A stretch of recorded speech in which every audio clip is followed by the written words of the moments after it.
Welcome to The Fleet. We're talking about holes today, specifically front bumper holes. Nothing spoils the look of the front end of a car like a big honkin' plate. Let's take a quick look at bumper plugs, which can help clean up your front aesthetic. As of May 2023, here's the current cost of the set we're going to install. Definitely take off your front plate mounting bracket to see how many plugs you need to buy. We need 4 plugs for the BMW. To get over the sticker shock, let's take a quick candy break. The exposed head of a bumper plug is the size of a Reese's Piece. That's the correct singular for Reese's Pieces, right? Sounds weird.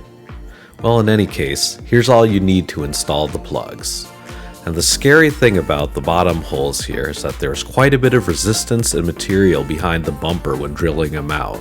The top holes had nothing behind the bumper cover.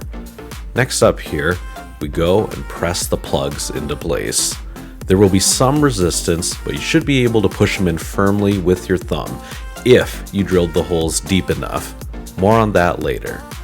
So here's the final result. I'm reasonably happy with it, but bummed that there are 4 holes to fill. Not only that, but there are a ton of other holes in this area already. Time to rate a few things on this install. It's easy to install and didn't take too long. The finished look is pretty good and I like it better than the 4 holes. As for the cost and value though, it's tough. You can do a lot with 75 bucks.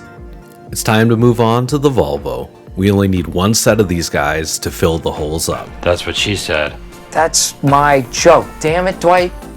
As you can see, I've placed some masking tape on the drill bit to get the correct depth that the bumper plugs need to seat properly.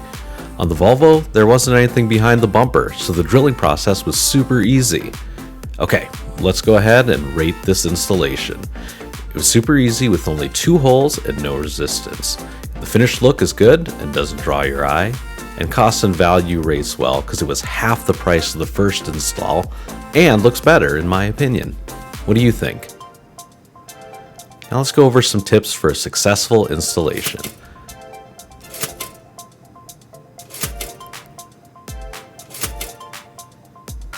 This final one is so important. I'm even going to show you the mistake I made the first time. Didn't drill the bottom hole deep enough and could not get the plug to sit flush. Now after spending over $100 and doing 2 installations, here's the final thoughts. The quality of the paint job and the clear coat was excellent. Installation is quick and easy. And it does look better than having a hole. On the negative side, it's expensive, and the plugs are big compared to the hole, and you have to make the existing hole bigger. That's it. We'll see you next time. Bye-bye.